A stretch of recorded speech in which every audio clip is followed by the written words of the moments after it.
ये जो आज लाल रंग की एक पेन ड्राइव दिखाई, ये लाल रंग की पेन ड्राइव क्या बीते 3 सालों में किसी ऐसे सेफ बॉक्स में रख दी गई थी जिसकी चाबी खुद अनिल देशमुख खो चुके थे?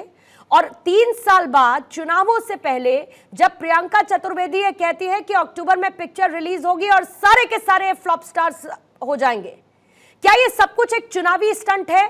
चुनाव से पहले एक विवाद पैदा करने की कोशिश है जो हो रही है? सभी को मेरा नमस्कार। देखिए पेन ड्राइव की बात कब निकली, जब देवेंद्र फडणवीस जी ने ऑडियो विजुअल्स की बात कही, तो इसके जवाब में अनिल देशमुख जी ने पेन ड्राइव सामने लाई। अभी ये जो आरोप थे कल किए, वो श्याम मानव जी ने किए थे, वो अनिल देशमुख जी ने नहीं किए थे। अनिल देशमुख जी को फिर पत्रकारों द्वारा पूछा गया कि ये जो श्याम मानव जी आरोप कर रहे हैं वो सही या गलत है, तभी उन्होंने कहा कि हाँ ये सही आरोप है। अभी सवाल जो ये रहा कि इतने दिन 3 साल से ये आरोप क्यों नहीं हुए। देखिए अनिल देशमुख जी की अगर माने तो वो ये कहना चाहते हैं कि जब उन पर 100 करोड़ की आरोप हुए बीजेपी की तरफ से, तब उन पर ईडी की कार्रवाई रोकने के लिए देवेंद्र फडणवीस जी की तरफ से ये उनको ऑफर दिया गया कि अगर आप ये 4 हलफनामों पर सिग्नेचर करते तो वो कार्रवाई हम रोकेंगे। तो दबाव था उन पर, झूठे आरोप लेके दबाव किया गया था। आपने देखा होगा चार्जशीट में ये जो 100 करोड़ के आरोप है, वो चार्जशीट में सिर्फ 1 करोड़ 71 लाख के ऐसे अनिल देशमुख जी ने कहा है। तो ये सभी बातें होती है। और दूसरी बातें ऐसी भी होती है कि राजनीति में जब आप काम करते हैं तो कोई सही समय पर कई चीजों को ओपन किया जाता है, कई चीजों को सही। आपका 1 मिनट का सर टाइम अप हो गया, इसके बाद आप अपनी बात को कंटिन्यू रखिएगा, लेकिन मेरा काउंटर क्वेश्चन एक जरूर आपसे रहेगा और मैं चाहूंगी कि 20 सेकंड में उसका आप जवाब दे दे। उस वक्त सरकार किसकी थी? दबाव में अनिल देशमुख महसूस क्यों कर रहे थे? किसका दबाव उनके ऊपर था? इतने पावरलेस अनिल देशमुख थे कि उनको चुप बैठना पड़ा? पूर्णिमा जी, सरकार महाराष्ट्र में हमारी थी, महाविकास आघाड़ी की, लेकिन आपको पता है ईडी महाराष्ट्र सरकार के अंदर काम नहीं करती, वो तो केंद्र सरकार के अंदर काम करती है, और केंद्र में तभी बीजेपी की सरकार थी। ठीक है सर, आती हूँ आपके पास। कृष्णा हेगड़े जी, आपके पास आते हुए, ये तमाम आरोपों के बीच ऑपरेशन लोटस का दावा और वार पलटवार, फिर पेन ड्राइव आ जाती है, फिर ऑडियो वीडियो क्लिप आ जाते हैं। कौन चुनावों में कितना फायदा लेने की कोशिश कर रहा है? टाइमिंग को लेकर बार बार सवाल उठ रहे हैं। आप तो अंदर की बात बता सकते हैं ना कृष्णा हेगड़े, क्या स्थिति थी 3 साल पहले? 21 में क्या हुआ था जिसका जिक्र अब हो रहा है चुनावों से ठीक पहले? देखिए, मैं 21 के पहले भी जाता हूं। ये जो पिक्चर की शुरुआत है, ये जो प्रियंका चतुर्वेदी ने कहा पिक्चर है, तो ये पिक्चर की शुरुआत तब हुई जब उद्धव ठाकरे जी के सरकार ने सबसे पहले तो देवेंद्र फडणवीस को जेल में डालने की कोशिश की, एक षड्यंत्र रचा, फिर गिरीश महाजन जी को जेल में डालने की कोशिश की, और बीजेपी के 3 मंत्री और नेताओं को जेल में डालने की कोशिश की। उसके बाद जो एकनाथ शिंदे जी और दूसरे लोग जो सहमत नहीं थे, वो पार्टी छोड़कर चले गए, शिवसेना छोड़कर चले गए और देवेंद्र सिंह जी के साथ जुड़ गए, और हम एक साथ में हमारे हिंदुत्व का हमने सरकार बनाया। अभी जो वो कह रही थी चतुर्वेदी, प्रियंका चतुर्वेदी, कि मराठा को लड़ाया, ओबीसी को लड़ाया। अरे भाई, मराठाओं को तो आरक्षण हमने दिया। आपकी सरकार क्या कर रही थी? आपका सरकार तो वसूली कर रही थी। जो अपने सचिन वाजे क्या कर रहे थे? अनिल देशमुख के नाम पे आरोप क्या थे? 100 करोड़ रुपया लेडीज बार से वसूली, उद्योगपति के घर के नीचे बॉम्ब रखते थे, और जो सब डेवलपमेंट का काम, इंफ्रास्ट्रक्चर का काम है, मेट्रो का काम है, सीलिंग का काम है, सब इन्होंने रोक दिया था। ठीक है हेगड़े साहब, कॉन्ट्रैक्टर से ये वसूली करते थे। ठीक है, मैं आती हूँ आपके पास, वापस लौटूंगी। विश्वास पाठक जी, आपके पास आते हुए, कितना दम है इन आरोपों में कि आप सरकार गिराना चाहते थे?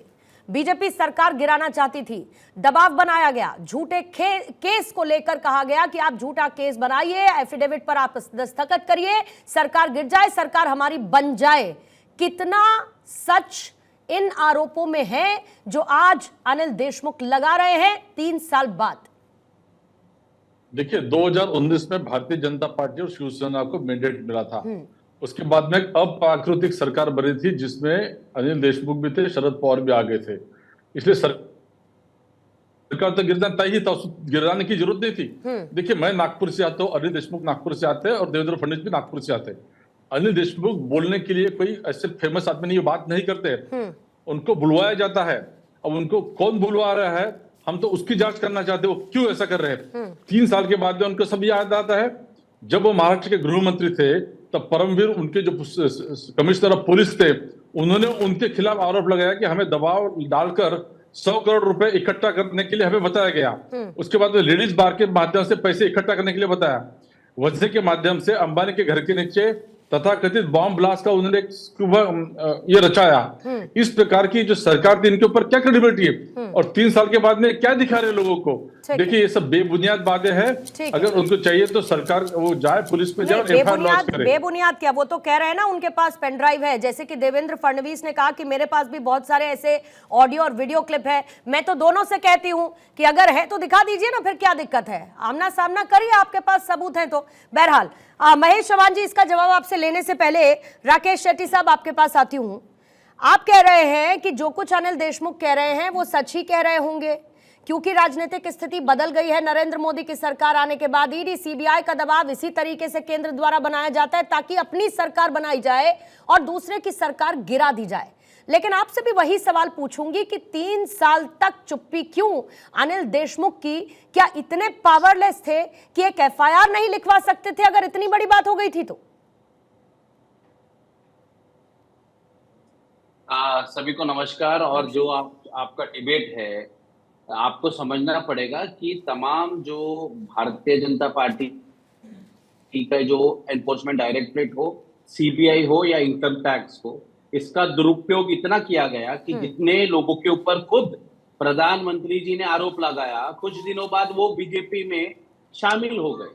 आप इसका शुरुआत कीजिए छगन भुजबल के साथ, वो जेल में भेजा गए। उसके बाद आज वो एनसीपी के साथ, अजित पवार के साथ आ गए, बीजेपी के साथ आ गए। हसन मुशर्रफ, ईडी का ही केस था, हाईकोर्ट में उनका बेल रिजेक्टेड है, मतलब कभी भी ईडी उनको अरेस्ट कर सकती है। मई में उनका एक मामला खत्म हो गया, जुलाई में मंत्री पद का शपथ लेते।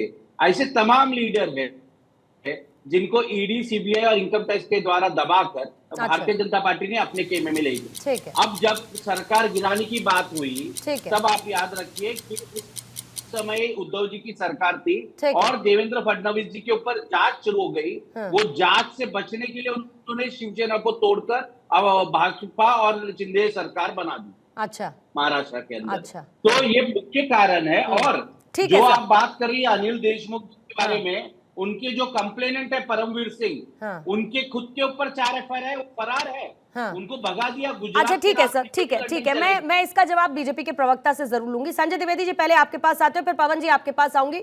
एक ओपनिंग स्टेटमेंट के बाद इस डिबेट को ओपन कर दिया जाएगा। संजय द्विवेदी जी, बरगलाने का काम कर रही है बीजेपी, ये कहा जा रहा है, लेकिन मैं फिर वही बात कहती हूं कि अगर इतनी बड़ी बात थी, सरकार गिराने तक की बात थी, ये तक कहा गया कि झूठे आरोपों में फंसा दिया जाए इन लोगों को, तो उस वक्त तो चर्चा हुई होगी ना इस बारे में। अनिल देशमुख ने बताया होगा ना कि भाई इस तरीके का दबाव बनाया जा रहा है, लेकिन मैंने कह दिया कि मैं कोई झूठा केस किसी पर फाइल नहीं करूंगा, मैं कोई झूठी बात नहीं करूंगा, भले ही मुझे जेल में रहना पड़े, जो वो आज कह रहे हैं। तो आपको तो तभी बता दिया होगा। देखिए पूर्णिमा जी, मैं एक बात कहना चाहूंगा, प्रफुल्ल पटेल जी को भी अब तीसरी एनडीए सरकार बनी है, माननीय मोदी जी प्रधानमंत्री लिए, उसके बाद जो है आप भी समझ लीजिए प्रफुल्ल पटेल को मंत्री बनाया जा रहा था। अब आपको याद होगा 300 करोड़ रुपए की संपत्तियां इनकी जो थी, वो दाऊद इब्राहिम में कोई रिलेटिव था, उसके द्वारा थी वो संपत्तियां, वो ईडी ने उसमें तालाबंदी कर दी थी, मतलब उसमें अपना वो लगा दिया था। तो इसके बाद जैसे उनकी मंत्री बनने की सूचना आई, आप भी समझ लीजिए उसमें ईडी ने वो केस हटा दिया। ईडी ने वो केस हटा दिया। क्यों हटा दिया? मंत्री बनने जा रहे थे प्रफुल्ल पटेल, बने नहीं वो उसके बाद, लेकिन उन्होंने केस वापस ले लिया। तो आप इससे अंदाज लगा लीजिए कि जो ईडी है या भारतीय जनता पार्टी सरकार है, सरकार तोड़ने के लिए प्रकार साम दांड वे सब इस्तेमाल करती है। तो अगर उनको लिया गया था और उनको 100 करोड़ पे आरोप लगाया था,